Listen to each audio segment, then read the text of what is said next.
primaveras, de la aurora y su quebranto,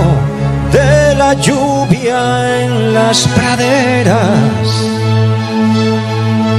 del otoño y de la hoguera, de la noche y sus aullidos, de tormentas marineras, del te quiero más sentido. Te reclamo, tierra mía, porque evocas la alegría, porque cuidas las ausencias y mitigas las caídas, porque siento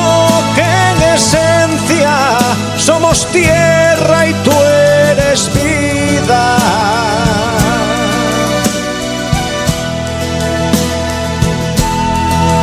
Te dibujan mis pupilas en piedra, teja y madera, entre la niebla que hila mi niñez con tus laderas, sobre un valle de esperanza, bajo la nieve altanera, encontré en mi añoranza mi verdad más verdadera. Te reclamo, tierra mía, porque evocas la alegría, porque cuidas las ausencias y mitigas las caídas, porque siento que en esencia somos tierra y tú eres vida.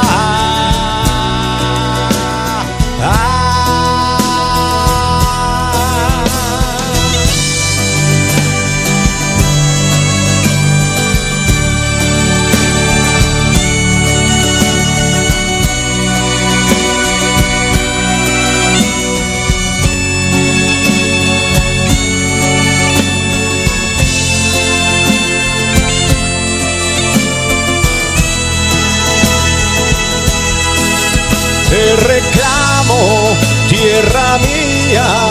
como al resto de mis días, porque ansío tu presencia